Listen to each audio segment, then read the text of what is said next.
Academy Award category Best Producer and/or Director of Money-Making Movies, Steven Spielberg would win hands down. Steven Spielberg shaped Hollywood for over 50 years, but behind the scenes, not everyone made it out in his good graces. Some actors crossed a line, others just vanished without a word. Join us as we uncover the 6 stars Spielberg quietly walked away from, and the stories he never told. Christian Bale. Before Christian Bale became Batman or won an Academy Award, he was a 13-year-old newcomer in one of the most challenging film roles a teenager could be given. In 1987, Steven Spielberg chose Bale to star in Empire of the Sun, a World War II drama based on the novel by J.G. Ballard. The film told the story of a young British boy, Jim, who is separated from his parents during the Japanese invasion of Shanghai and ends up in a prison camp. It was an emotional, heavy story, and almost every scene depended on Bale's performance. At the time, Bale wasn't a Hollywood name. He had very little acting experience. Spielberg took a major risk casting someone so young and unknown in a role that demanded so much. Jim wasn't just a side character, he was in nearly every scene, and his emotional journey was the center of the entire movie. Spielberg had worked with child actors before, most notably in E.T., but Empire of the Sun was different. It wasn't a light or heartwarming story. It required emotional depth, maturity, and stamina from a boy barely into his teens. From the start of filming, Bale surprised everyone. He didn't act like a typical child actor. He wasn't playful between takes. He didn't seem distracted or unsure. Instead, he arrived on set each day focused and prepared. According to members of the crew, Bale had memorized the entire script, not just his lines, but everyone else's too. He paid close attention to the other actors' performances and would sometimes offer thoughts or ideas. He even requested retakes if he felt a scene didn't hit the right emotional tone. For some on set, this kind of dedication from a 13-year-old was impressive. They saw his work ethic and his seriousness as a sign of real talent. And they were right. Bale gave a powerful performance, one that still holds up today. His portrayal of Jim was full of intensity, emotion, and realism. It's hard to believe someone so young carried such a complex story so well. But not everyone saw his behavior as purely positive. Steven Spielberg, known for his controlled and precise directing style, began to see Bale's intensity as a challenge. Spielberg runs his sets in an organized, professional way. He likes to plan every detail: camera angles, lighting, pacing, and performances. He often works with actors who trust his process and follow his lead. So when Bale started pushing back, asking questions, and wanting to change things, it created a quiet tension. It wasn't that Spielberg disliked Bale's talent. In fact, he respected the performance Bale was giving, but managing that kind of energy from a child actor, one who didn't just follow direction but wanted to influence the scenes, was not easy. Spielberg had built a system that worked well for him, and Bale's method of working didn't quite fit into that system. While the film's production didn't involve any major fights or public problems, the working relationship between the two was clearly not smooth. What's important to understand is that there was no dramatic fallout. There were no arguments, and no one stormed off the set. Spielberg never spoke negatively about Bale, and Bale never criticized Spielberg in the media. But after Empire of the Sun, Spielberg never cast Bale in another film, despite Bale becoming one of the most respected actors of his generation. Starring in major franchises, winning awards, and proving himself again and again, Spielberg never invited him back. In the years that followed, many people noticed this. Bale worked with top directors like Christopher Nolan, David O. Russell, and Ridley Scott. He showed incredible range, taking on physically and emotionally demanding roles. But Spielberg, who often recasts actors he's worked with before, never called on Bale again. Why? The answer seems to lie in Bale's approach to acting. From a young age, Bale worked in a way that was closer to method acting. He took roles seriously. He wanted to understand the deeper emotions of his characters. He liked to question direction if he felt something wasn't right. For some directors, that style works perfectly. For Spielberg, it was more difficult to manage, especially coming from a young actor. Shia LaBeouf. In the late 2000s, Shia LaBeouf was one of the most talked about young actors in Hollywood. He wasn't just another rising star, he was everywhere.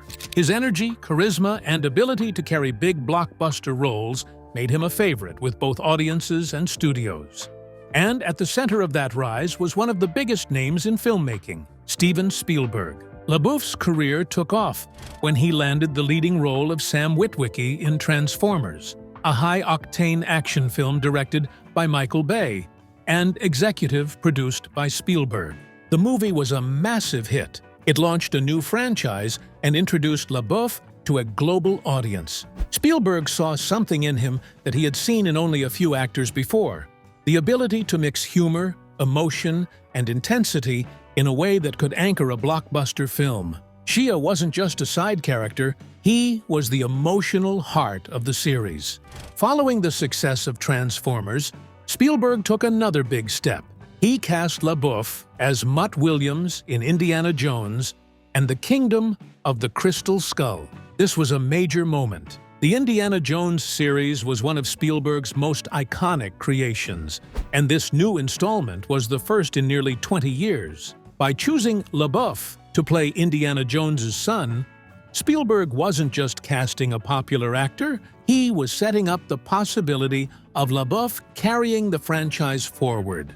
Many believed Mutt was being introduced to eventually take the lead in future films. Everything seemed to be going perfectly. LaBeouf was starring in two of the biggest movie franchises in the world. He was working closely with one of the most respected directors in the industry.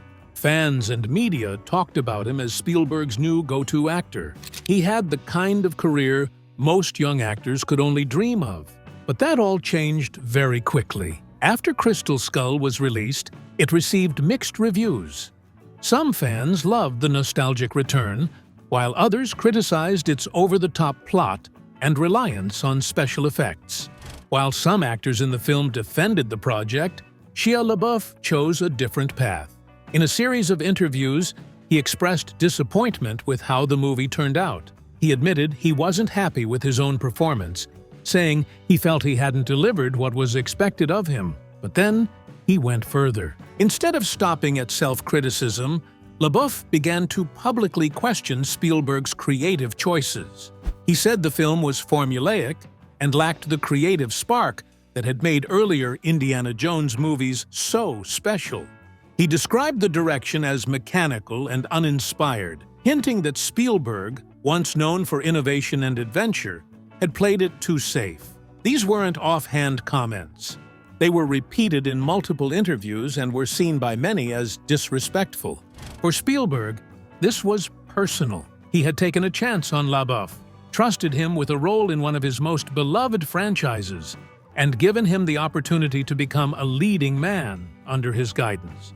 To have that trust broken in such a public way was deeply disappointing. Spielberg is known for his professionalism and loyalty, and he expects the same from the people he works with. Criticism behind the scenes is one thing, but airing those opinions in public, especially about a project he had poured his energy into, was seen as a betrayal. The consequences came quickly, though quietly. When Indiana Jones and the Dial of Destiny was eventually made years later, LaBeouf's character, Mutt Williams, was completely left out. He wasn't recast, and he wasn't killed off on screen. He simply wasn't mentioned at all. For fans who remembered Crystal Skull, the absence was obvious, and it spoke volumes. There was no official statement from Spielberg. He didn't call out LaBeouf in interviews or issue any public response, but in typical Spielberg fashion, his actions made it clear where he stood. Shia LaBeouf had crossed a line, and there would be no return. He was no longer part of Spielberg's world. Years later, LaBeouf looked back and admitted he had made a mistake. In interviews, he said he regretted how he handled things after Crystal Skull. He acknowledged that he had been immature and that speaking negatively about Spielberg and the film was unprofessional. He even praised Spielberg again, showing some remorse for how things had ended. But by then, the damage was done. Spielberg didn't respond, didn't re-engage, and never worked with LaBeouf again. The door had closed, and it stayed closed. In an industry where actors often get second chances, this was a clear example of Spielberg's boundaries. Once the trust is broken, he doesn't go back. For anyone looking to understand how Spielberg handles conflict, this story is a perfect example. He doesn't make a scene. He doesn't publicly argue or try to win media battles, but he makes a decision. And once he does, it's final. In Spielberg's world, respect, loyalty, and unity matter just as much as talent. Maybe even more. Megan Fox. Megan Fox's rise in Hollywood was quick and dramatic. Before she became a household name, she had appeared in smaller television roles and supporting parts in movies. But everything changed in 2007 when she was cast as Michaela Baines in Transformers, a big-budget action film directed by Michael Bay and executive produced by Steven Spielberg. The movie was a box office hit, and Fox's performance made her an instant star. Her on-screen presence, charisma, and striking appearance grabbed the attention of both fans and the media. Practically overnight, she became one of Hollywood's most talked-about young actresses. The Transformers franchise turned her into a major celebrity. At the time, she seemed unstoppable. Magazines featured her on their covers, and she quickly became a pop culture icon. She starred in 2 Transformers films and was being offered roles in many other big projects. To many people watching from the outside, her future in Hollywood looked secure. But behind the scenes, not everything was perfect. The turning point in her career came during a magazine interview after her second Transformers movie. In the interview, Megan Fox talked openly about how difficult it had been working on set with director Michael Bay. She described the experience as intense and overwhelming. Trying to explain her frustration, she made a comment that compared Bay's directing style to that of Adolf Hitler. Her exact words suggested that Bay was a very controlling and demanding director, and she used the comparison as a way to express how she felt during the filming process. Many people saw the comment as an exaggerated joke. In Hollywood, actors often complain about hard shoots or tough directors, and sometimes they use colorful language to get their point across. At first, it didn't seem like a big deal. Some fans even agreed with her, saying that Bay's movies were known for their intense pace and over-the-top action. But this wasn't just a casual comment made about any director. Michael Bay's connection to Steven Spielberg made the situation far more serious. Most fans didn't realize how deeply involved Spielberg was in the Transformers series. While he wasn't directing the films himself, he was a powerful executive producer and had a significant say in how the franchise was developed.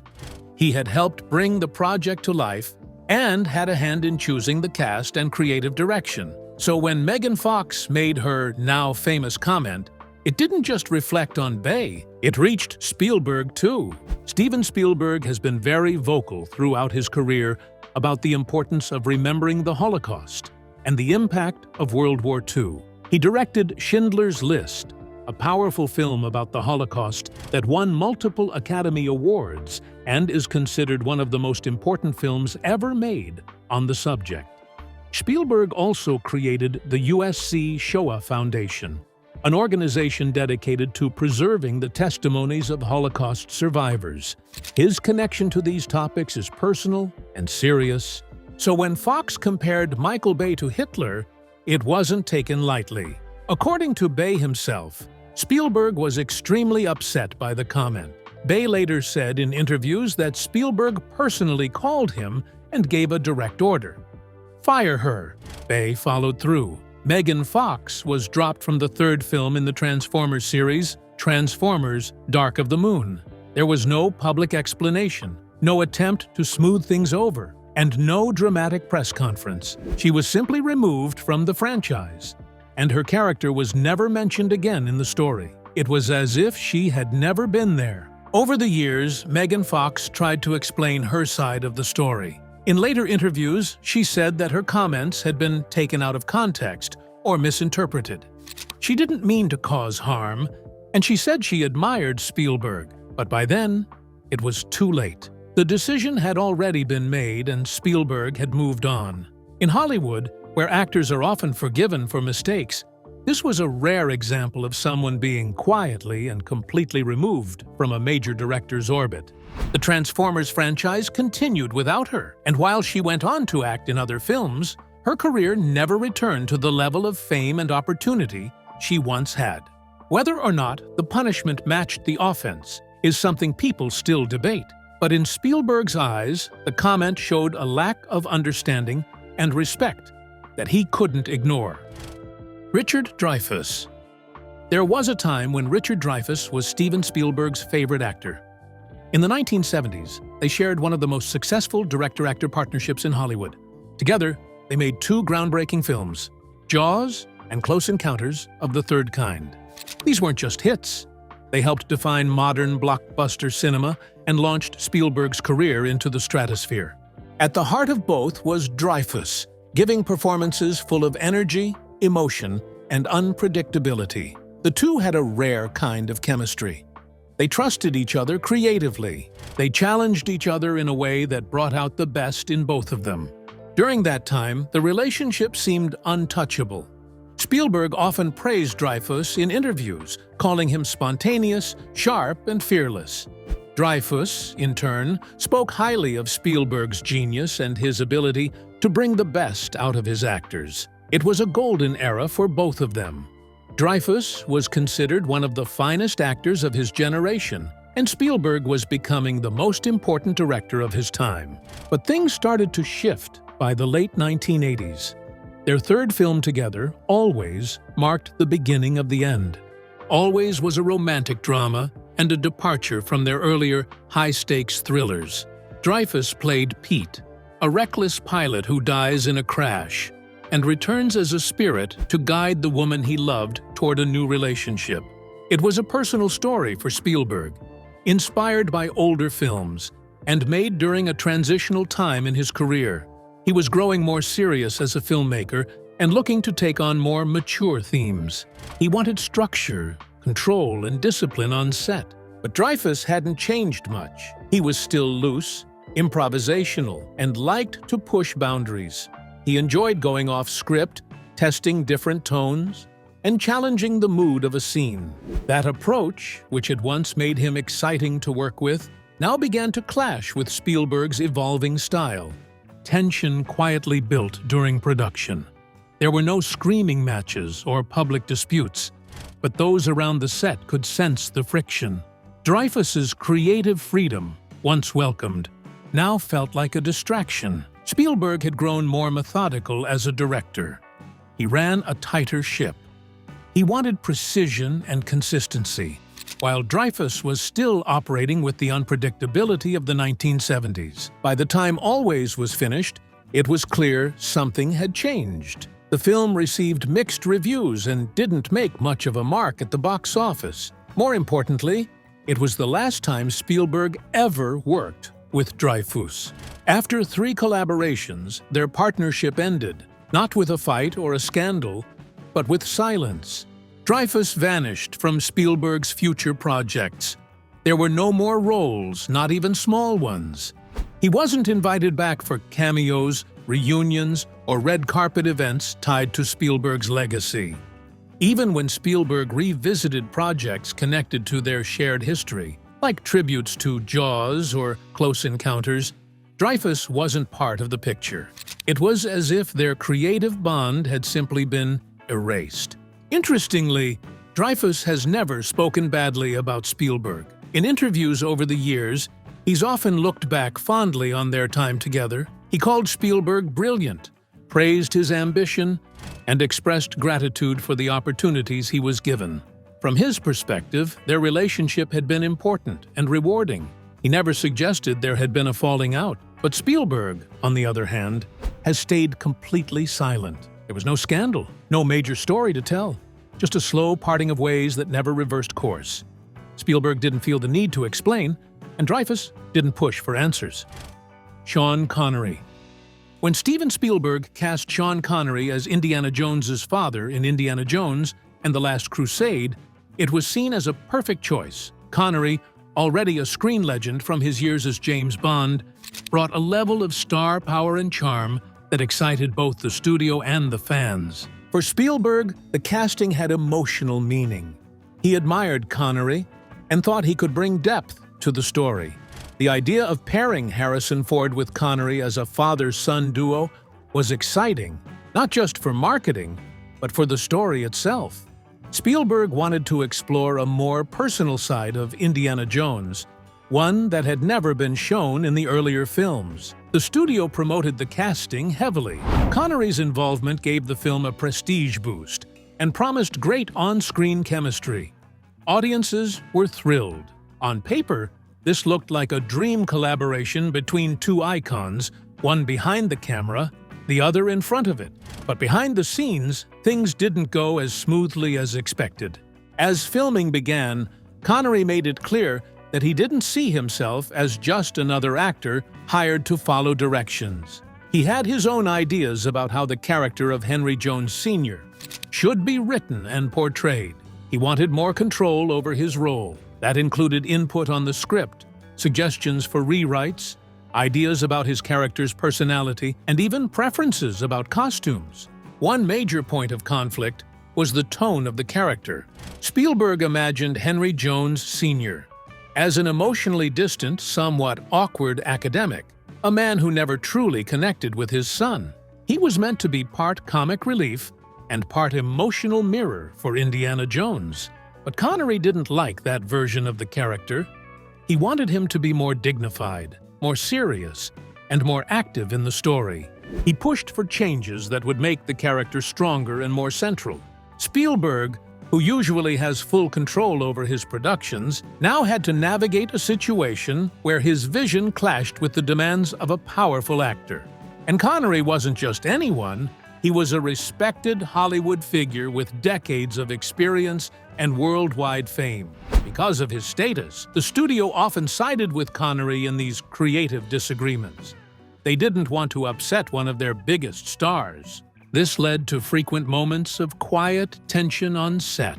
There were no loud fights or dramatic confrontations, but there were constant negotiations. Spielberg had to adjust scenes, accept last-minute changes, and compromise on certain elements of the character's development. Connery would often ask for alternate takes or suggest line changes just before filming. These changes affected the way the story flowed, and sometimes clashed with the original tone Spielberg had planned. The production was not derailed, but it was more difficult than Spielberg had hoped.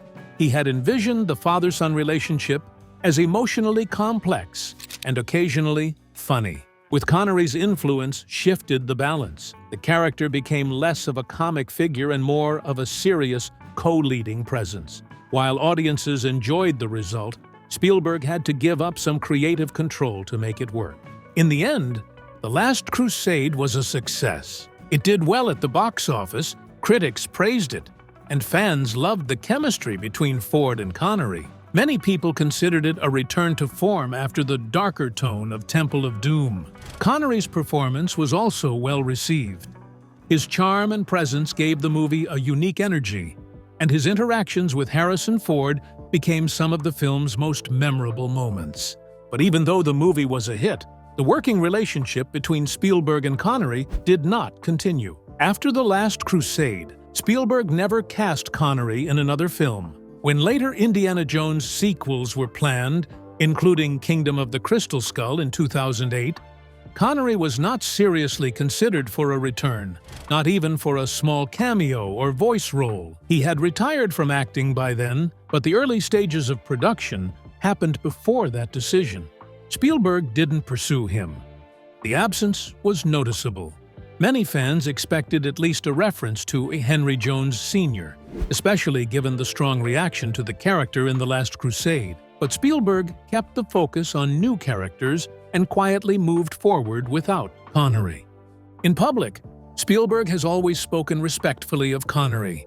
He praised his talent and said positive things about the experience of making the film, but the lack of future collaboration tells its own story. For Spielberg, the constant creative pushback and the challenges of directing someone who wanted that much control were enough to close the door on working together again. Julia Roberts. When Steven Spielberg cast Julia Roberts as Tinker Bell in Hook, it seemed like a perfect match. Roberts was one of the biggest stars in Hollywood at the time. Just a year earlier, she had skyrocketed to fame with Pretty Woman, and her charm, energy, and popularity made her a great choice for a magical, beloved character like Tinker Bell. On paper, it looked like a win for everyone: Spielberg, Roberts, and the movie. But what was meant to be a smooth collaboration quickly turned into one of the most challenging working relationships of Spielberg's career. The issues didn't start because of the role itself, but because of what was happening in Julia Roberts' personal life at the time. Right before filming began, Roberts had gone through a very public and painful breakup with actor Kiefer Sutherland. They had been engaged, and the split made headlines. It was a stressful, emotional period for her, and unfortunately, that emotional weight followed her onto the set of Hook. From early on in production, things weren't going well. Roberts was often late to set, and her moods became unpredictable. Some crew members described days where she was upbeat and professional, and other days when she was withdrawn or irritable. These mood swings made the working environment tense. The production was already complicated. Hook was a big-budget fantasy film with a huge cast, elaborate sets, and lots of visual effects. But Roberts' behavior added another layer of difficulty. Her role as Tinker Bell came with unique technical challenges. Most of her scenes were shot on green screens, meaning she had to perform alone, pretending to interact with characters who weren't actually there. This kind of acting requires patience, imagination, and focus. But Roberts struggled with the isolation. She was separated from the rest of the cast during most of her scenes, and that only made the emotional strain harder. She became more frustrated, and her discomfort began affecting the crew and the schedule. As her behavior became more unpredictable, the crew gave her a nickname, Tinker Hell. It wasn't meant to be cruel, but it reflected the reality they were dealing with. What should have been a fun, whimsical role turned into a serious challenge for everyone involved. Spielberg, known for being calm and professional, tried to give her space. He didn't yell or escalate things.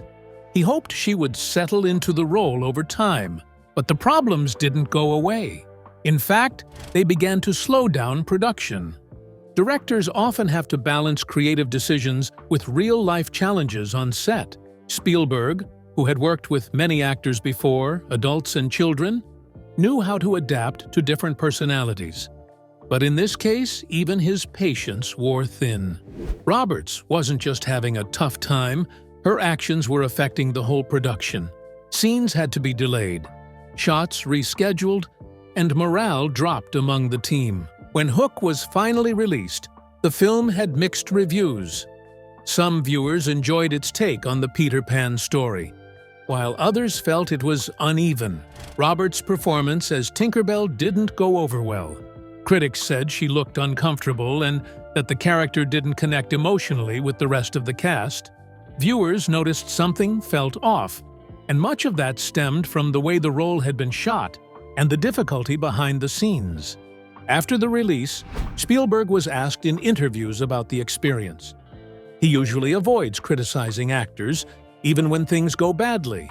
But in this case, he made a rare and direct comment. He said he wouldn't cast Roberts again. It wasn't an angry statement, but it was clear. He didn't go into detail, but the message was unmistakable. The experience had been frustrating, and he didn't want to repeat it. For Spielberg to say something like that publicly was unusual. He is known for being diplomatic and private about conflicts. So when he acknowledged that he wouldn't work with Roberts again, it carried weight. It showed just how much the production had been affected by her unpredictability and lack of professionalism at the time. Over the years, Julia Roberts' career has only grown.